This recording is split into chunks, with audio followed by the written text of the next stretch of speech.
Welcome to the Armed and Ready podcast. I'm your host, Jason Wood, the VA loan guy. We are at the vault surrounded by all these awesome supercars. Today we have a great episode. We're talking real estate, finance, and supercars. Come check it out.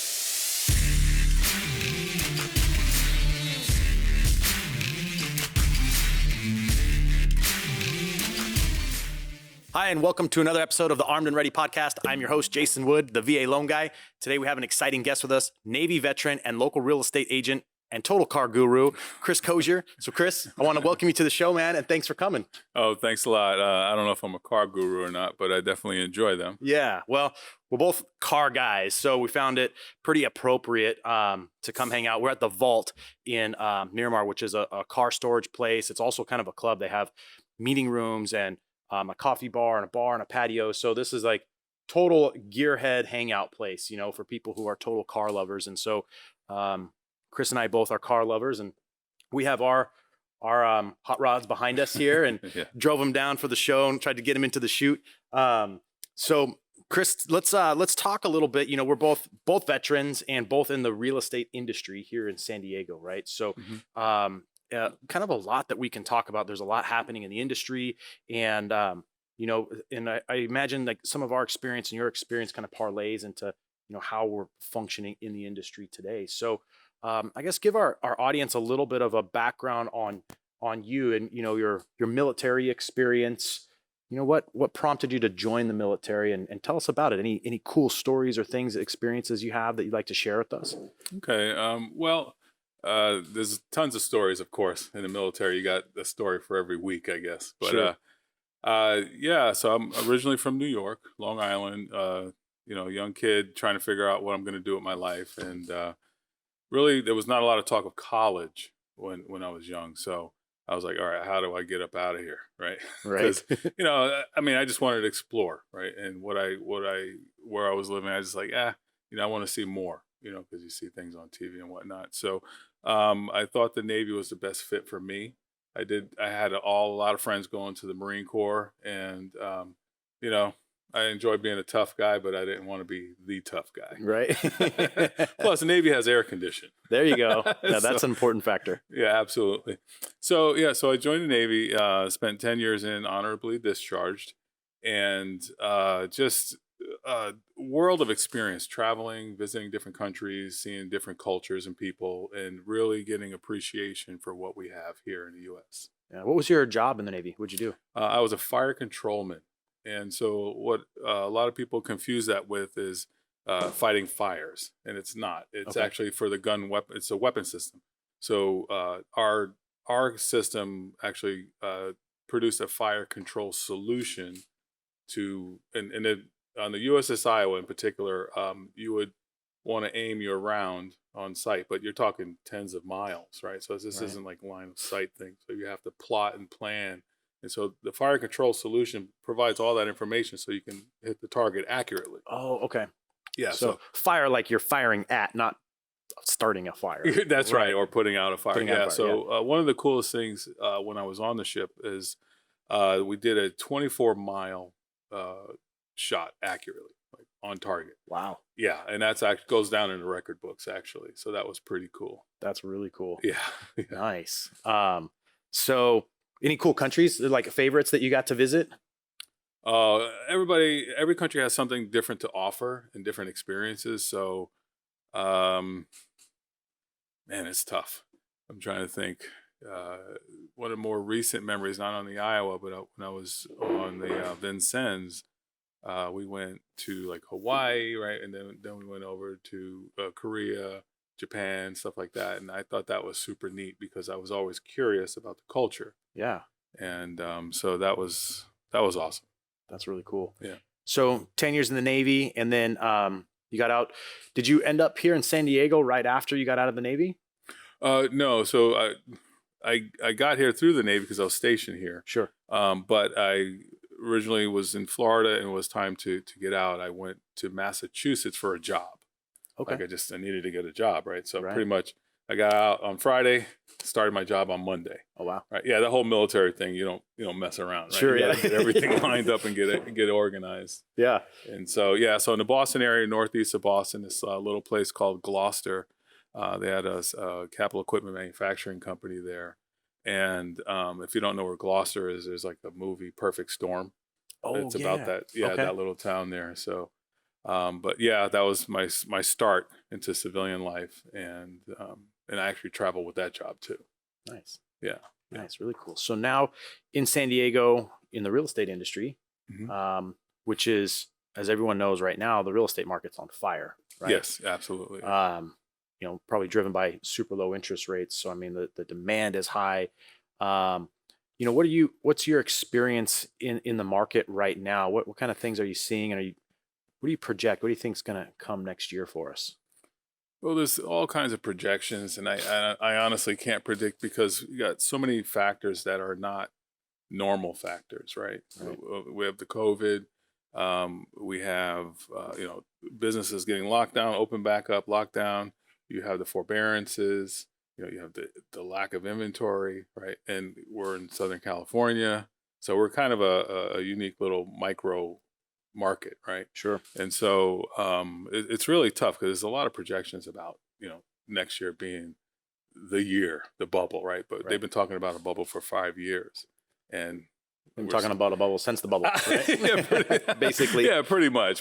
So my advice for somebody that's really looking, I'm like, hey, if you have like a modest plan, maybe a 10-year plan, and you want to get in because interest rates are phenomenal, right? So Yeah. you if you can, right, you definitely need to enter the market. Yeah. And I mean, it's interesting you bring up that stuff because on the lending side, obviously all that's impacted us as well, right? So the COVID thing with businesses opening and closing and opening and closing, that's added a couple steps in the back end on our process, Yeah. Which most notably is like verifying employment. So we have our normal, before COVID, we'd verify employment a couple times through the process, but now we're adding even more, like right before funding on a loan. They're calling and doing that verbal verification just to double check, make sure the company's still open, this guy's still working, like we're going to get paid, right? They're going to pay on this loan. Yeah. And so it has been a little more intense. And and the forbearance thing is obviously a concern. And as part of that verification, right, is to make sure that, hey, you guys are planning on being open, right? Like, yeah. And the needle's constantly moving, so it's hard to project something, and it that's is. why I'm whenever I advise somebody, it's like, hey, do you have a stable job, right? What is your your next 3 years going to look like? Do you plan on just hanging tight kind of thing? Because anything under 3 year plan, I would probably stay still. Yeah, no, I think that's good advice. And what are you seeing with like the military right now? I mean, they're slowly starting to get PCS orders. COVID's obviously impacted that too. How are you seeing that with kind of your client base and the home purchase segment here on the buy side?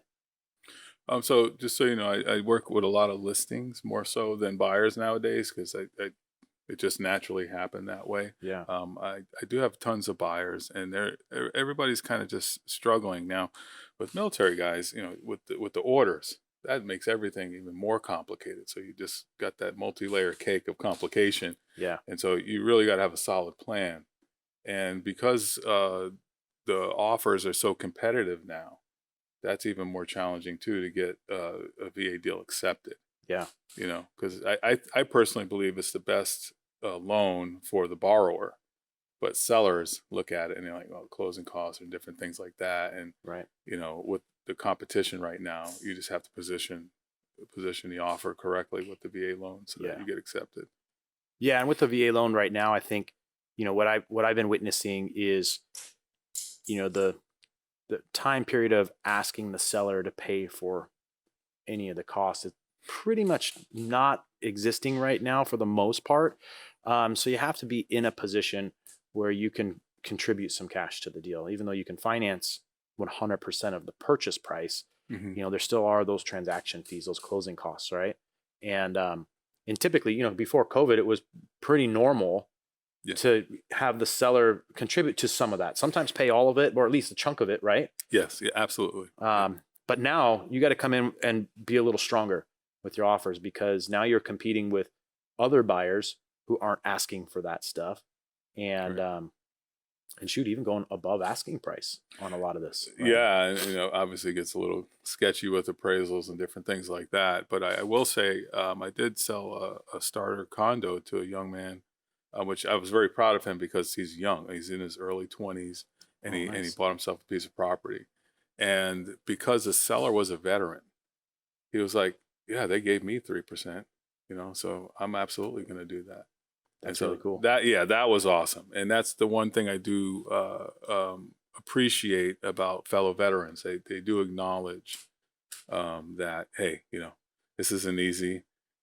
I've done it, and I'm going to support another fellow veteran that's going to do it as well. That's really cool. Yeah, I've seen a couple instances too where the seller was a vet, and even though there was a bunch of offers, and who knows, I wouldn't know which one was the best one, but they, the one from the veteran was a good one, Right. and that's the one that they chose. Kind of keeping it in the family. So that's actually been a really cool, like, positive note through all this, like, intense, like, negotiation and Right. offers flying and counter offers and, like, all this Yeah, stuff going yeah. back and forth is at the end of the day, there's still people Right. behind these, No, and I can say San Diego as a whole is a pretty good military town.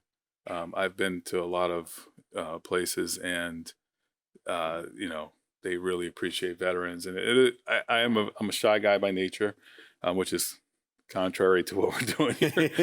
But as a veteran, you're at the ball game or you're doing something, and all the veterans stand up so we can applaud. And and my wife's always like, "Get up, get up," and I'm like, "Okay," but I'm always shy about that. But definitely, San Diego supports the troops for sure. Yeah, this is a really great, like, military town, and I think it's, as expensive as it is, it's really advantageous for military, Marines, and Navy primarily when they get PCS'd here. Yeah. It's a great place to buy real estate. Your BAH is higher, so Yeah. even though the price tags are more on the houses, there's some equilibrium there a little bit. But you're owning a piece of Southern California real estate, Right. So the demand, I think the demand's always been really strong, right? And San Diego's cool because it has a pretty diverse economy. Obviously, there's a lot of military, so a lot of government employment, but there's a lot of other industries in this area that are prominent that help keep balance, right? And keep that demand and keep people moving in here. So it keeps that demand high. So it's a really smart PCS move to make an investment. Owning a piece of property in Southern California is a huge deal. I said, don't ever mistake it for something else. You need to be proud of yourself. And there's a lot of people, when the market crashed last time, people were coming from everywhere. I mean, I met people, Ohio, Canada, Wow. just all over the United States. They're coming here because the media was pushing them, saying, "Hey, Southern California's on sale," I guess, which it kind of was. It was, yeah. But the market was still aggressive, and multiple offers, and that's when the short sales were early on, and people were paying, and banks were paying closing costs and things like that, and and so I don't know what's going to happen in the future here. Yeah. But if this so-called bubble pops again, you'll see the influx of people coming from other places because we are living the dream. Right. Totally. Well, I think that kind of comes to like that comment of, like, timing the market, right? Which is kind of a buzz that we hear. And when I talk to people about it, I advise them not to time the market. And I think, probably the greatest orator of that is Warren Buffett, right? And if you'd ever read anything or listened to what he says, he never advises to try and time a market. Like, you're never going to time it just right. Yeah. And, right. If by chance there was a bubble and, there was a pullback on home prices, just what you were saying and kind of what we experienced. Like, I remember being here in like 2011, 2012 when it was really on sale, but you couldn't hardly buy anything because cash investor type people were coming and going, "Hey, it's on sale." It sounds cool to be able to, like, time the market, get a deal. Right. But if you're still financing and getting a mortgage and stuff like that, the opportunity for the deal is probably going to slip through your fingertips because you got the guy with cash. Right. Yeah. And they're going to swoop in there, most of the time. So, I mean, just getting into the market at any point, is smart. Yeah. Getting started is the best thing you could do for yourself, just because, if you don't start, you're going to stand on the sidelines and it's just going to pass you by. and it's tough no matter what timing it is, right? Yeah. But I do sit down and say, okay, where are we at now? What does everything look like? What is your financial picture, et cetera, et cetera? And then what's good for you now? And then looking forward, a few years, but you can't predict everything perfectly. It's Sure. just, and also it's kind of a fool's errand to kind of, it's not the stock market. Right.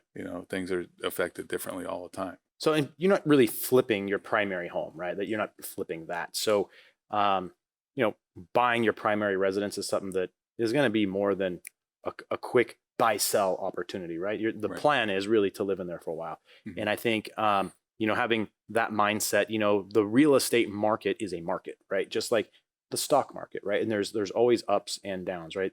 Over time, the home market has proven that it goes up, but that's Right. not without a few dips here and there, right? And so, Right. it's the long game, I guess, in other words, right? It's not the short game. No, exactly. And that's why, everybody wants to steal everything, right? You want to get something for less, it's not happening right now. Yeah. It's just not, unless there's something horribly wrong with the house, whether it's foundation or something like that. But, the market's doing what it's doing, and you just got to, roll with the punches, like you were saying, because it will go up and down. But the one thing that remains the same is Southern California real estate, and specifically San Diego, is extremely desirable. And Right. so people are always coming here. This is the dream. It was my dream. I was stationed here on 32nd Street, and I was like, man, one of these days I'm coming back, because, I like to set the climate thermostat at 72, Right. plus or minus, and that's it. Exactly. Yeah. No, I'm with you there. That's one of the reasons that I moved too. But yeah, I mean, the other cool benefit, and if you want to think of like getting a deal, like rates, that's the deal right now, Yeah. right? Yeah. That's the deal, right? Finance. And I think sometimes we just naturally as consumers, right, we get kind of hung up on price, but the interest is what will kill you, right? Absolutely, So if yeah. you can get a super cheap house, but your interest rate is 8% or 4% versus getting a home that costs more, but your rate's in the twos, right? Where are you winning more? And, over time, that low interest rate is gonna be the deal that was better than Right. And I'm definitely that mindset. And I was having kind of a philosophical discussion with a client about that, because he's like, well, I maybe need more interest, to write things off. And I'm like, hey, it's always a math problem. That's what I always tell people. It's a math problem. Right. Do the math and what works best for you. But I know long money over 30 years, I'd much rather be paying 2% or 2.5%, 3% than 6%. All day I'm long, just saying. right? Yeah, right, Yeah. right. And you're paying at the top of the market right now with home prices and stuff. But 10, 15 years from now, that house is going to be appreciated much more. So, it always hurts in the beginning. Yeah. It always does. Always. Yeah. Yeah. So you handle a lot of, you're more listing heavy than buyer side heavy. Yeah. As a listing agent, being in this like hot frenzy that we're in right now in the housing market, what kind of things are you seeing that maybe some pros and cons, like some things you're seeing from buyers that are like, yeah, that's just not ever going to fly, versus like, here's what we're seeing on the stuff that we're saying yes to. What can you share with us and what you're seeing right now? Well, a lot of things, because there's multiple offers, right? Concessions, right? Sellers are just not interested in giving concessions. Why? Because they don't have to. Right. Right. So, repairs, credits, things like that. They're just like, hey, you give me a bag of money, I'll walk away. Right. So you have to position the offer in such a way where it's as smooth and pain-free as possible, because they just don't want to see, they don't want to know somebody's going to be asking for some weird, things. And also relationships, which it's not spoken about a lot, but whenever I receive an offer, I'm looking at it and I call the agent and I have a long conversation with them to really see, because if I don't know them by reputation or just by doing business, I want to know what their style is or whatever, because some agents are, yellers and screamers. Yep. Some are smooth operators and some are in between, and then some people just like to, they come in super high and then they want to negotiate backwards. And they have a history of that. So that, everybody has their own reputation of doing certain things certain ways. Sure. And so it's important to, to see. And then I always advocate, these are the most important things to my seller are, and it could be anything from money to time, Right. could be free rent backs, so you have to get really creative in the process. And, because highest is not always best. Right. And Right. it's funny you say that, because I tell my clients the same thing, as we're going through that pre-approval stage and we're pre-approved and they're getting ready to go out there on the house hunt. Mm-hmm. I'll tell them, my pre-approval process is maybe a little more in depth than some other lenders, because I want to make sure that it's all the way buttoned up. Right. But I tell them part of the other fringe benefit to that is speed too. So now we don't have as much to do once you're in escrow. And I tell them the same thing, like some of these sellers, highest price isn't the driving factor, right? Maybe they got a job transfer and they got a hard date that they have to be on the other side of the country for their new job or something like that, right? Mm-hmm. Mm-hmm. Or family demands or whatever are forcing them more on a calendar date, more importantly than the price, although that is important, but that other issue might be more pressing to them. Right. And so kind of as a package, you're having the best offer, right? Yeah. And then as a buyer, because I do have buyers too, but, I always use the analogy of having a bullet and a gun ready to go. You gotta be locked and loaded, because you can't just drive by a house. Oh, I love that house. And then call your lender, right? Because it's too late. It's already gone. Especially in Southern California, it's just way too late. It's gone. Yeah, it's already gone. So you just got to be ready to go, and having that, uh,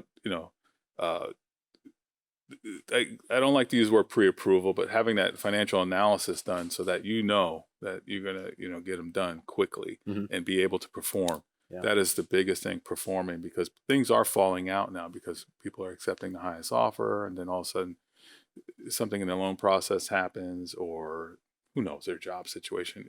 It depends, but it falls out, and then now you're back on the market, and you never really want to get in that position as a seller, But some sellers are like, I want the most money, and I have to say, hey, let's just look at everything first and understand who is presenting what, and I will interview everybody to really understand where they're at. Yeah. And then depending, because sellers are the ones that are the bottom line. Right. It's their house. They want to sell it. They're the yes or no on it. Yeah, right? Absolutely. But I can just give my information and recommendations, and then they decide from there. And sometimes they just want the most money, And I'm like, and so that is what it is sometimes. Yeah. Absolutely. But sometimes they, and this happened to me multiple times. That I want this veteran to have this house. Yeah. Just point blank. I'm like, boom. I'm like, okay, sweet. And that gives me a good feeling, and because it doesn't happen that often, and it's nice, because it is so hard out here in Southern California, because the prices are really, really high, and you gotta get every advantage you can. Yeah. Right. Well, and you gotta, and I advocate to people too, you gotta assemble your team, right? Like you have to have a good team supporting you. And I think kind of back to that, like that price consumer mentality that we all have, right? Is like, well, I'm going to find the cheapest, right? I'm going to find the home for the best deal, the realtor for the cheapest I can get, the lender for the cheapest I can get. And that sometimes becomes the driving, motivating factor. And, in a buyer's market, maybe that helps you a little, I don't know, but definitely in a seller's market, it reverses that thinking, because now you need the service more than the price, because prices are already crazy low on the finance side anyways. But you need that service, right? You need that, you need the agent that is really good, can help you A, negotiate, but B, like you were mentioning, has that relational ability, has the experience in the market where people know, right? They know they get an offer from Chris. They know how you operate. They know your reputation. They're like, okay, this is one I'm pretty sure that we would be happy working with. Let's dig deeper on that offer, type of thing. And same thing with the lender. They come with ABC lender from, online versus someone who's local to the market, who's known by the other agents as well, has reputation behind them and stuff like that. That's how you start winning. Right? Yeah, no, absolutely. And it's just, it gets frustrating sometimes, because, oh, it's too expensive to do this or that or whatever. But, a lot of people say, well, you go to the attorney or to the doctor, and the bill is the bill, right?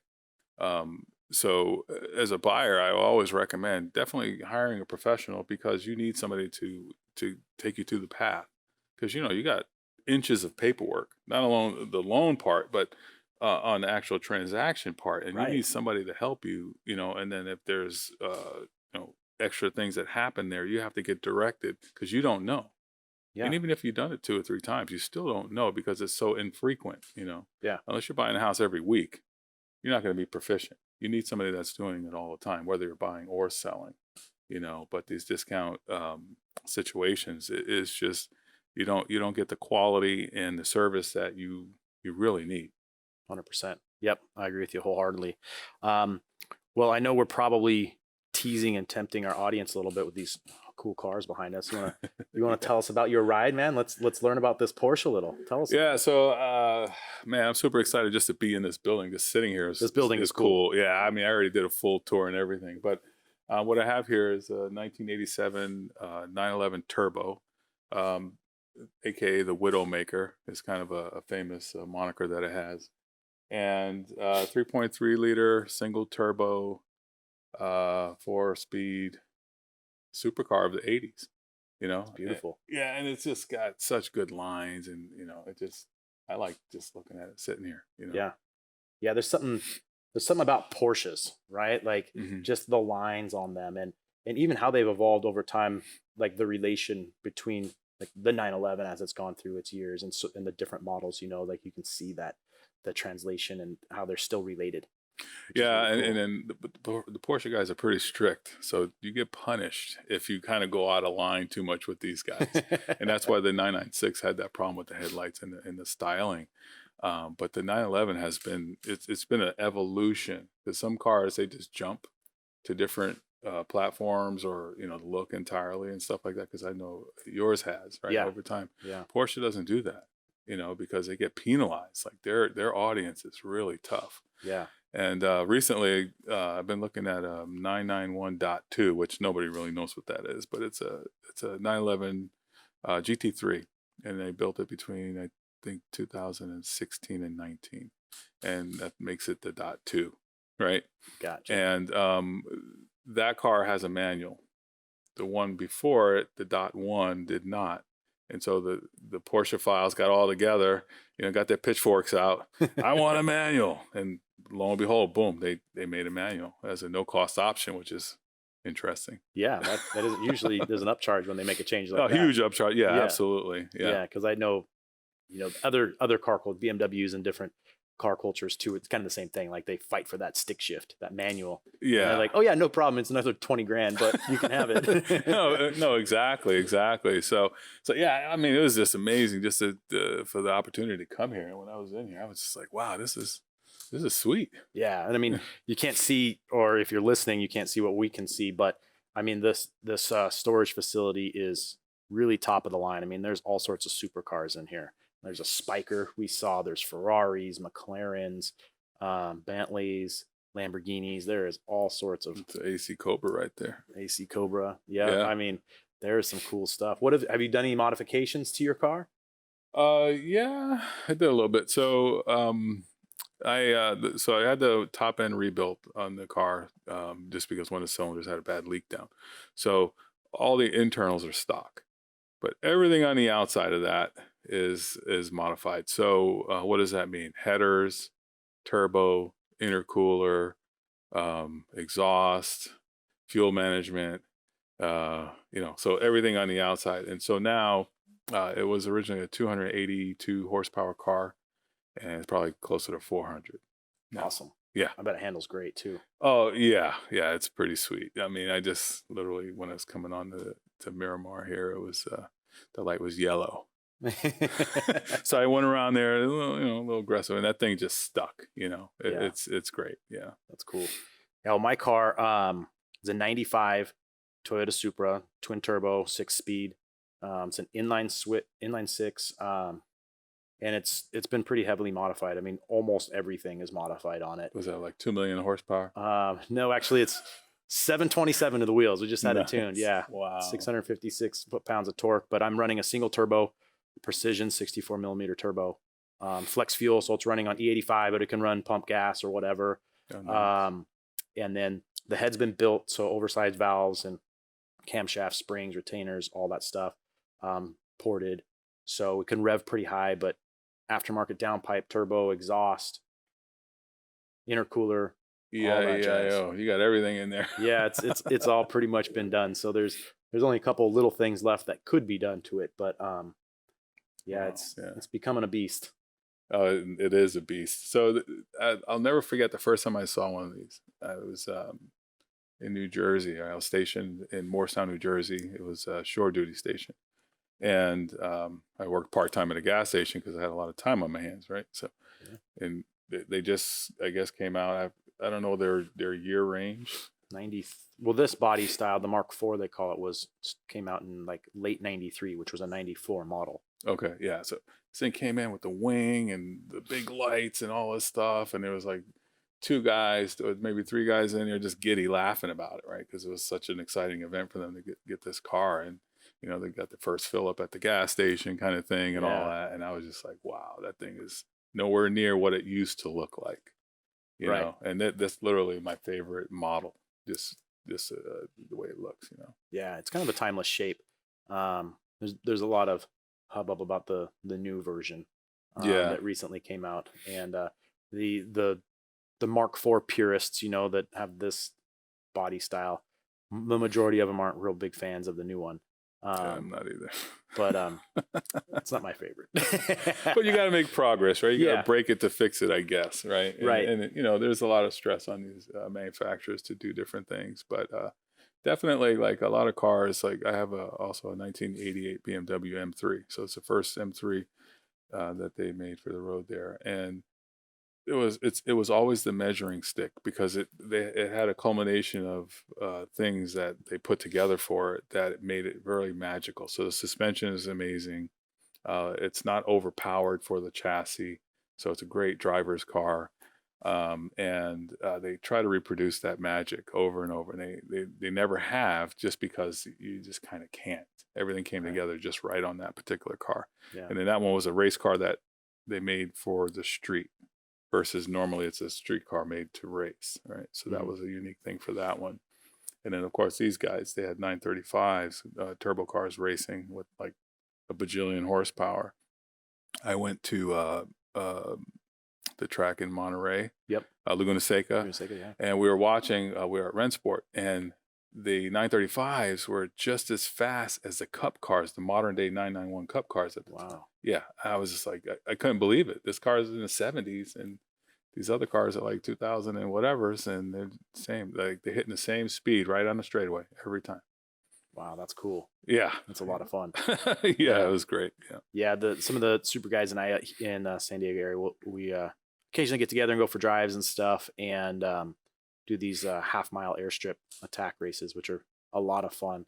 Oh, and, wow. And if you've never been to one, it's pretty cool. They'll usually, rent out a small airfield somewhere, and a lot of cars show up, it's kind of like being here, right? You'll have Porsches and Ferraris and, exotics and, and GTRs and, Corvettes, like all sorts of cars will roll up, M3s, and you essentially just kind of get in line and you just race whoever you're next to.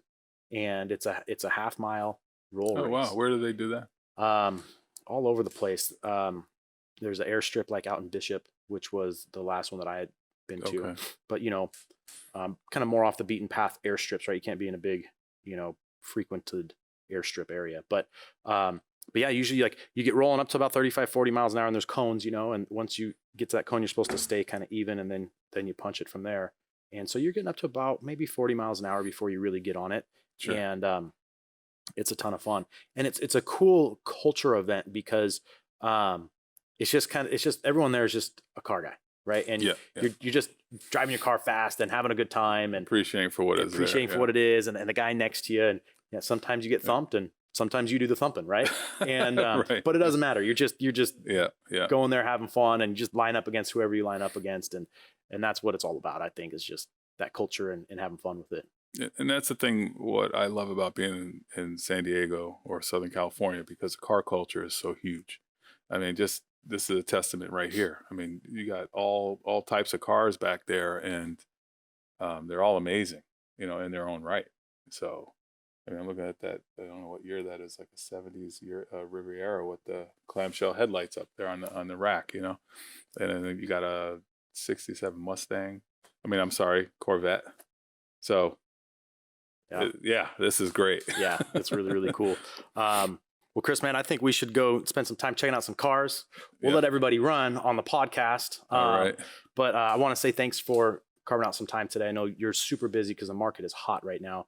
And so thanks for taking some time out to spend with us on the Armed and Ready podcast and sharing your story a little bit. It's always great to have a vet on that's in the industry and then also a car guy too, which is, the trifecta. So. Yeah. No, thanks for having me. I really appreciate it. And it's definitely a subject that's not talked about.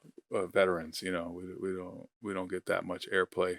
Right. So it's always nice to have some time to spend on that. Awesome. Well, thanks, man. Appreciate you. All right. Thanks. All right. Hey, thanks for checking out the episode. If you have any questions on anything we talked about today, feel free to reach out to me at valoanguy.us.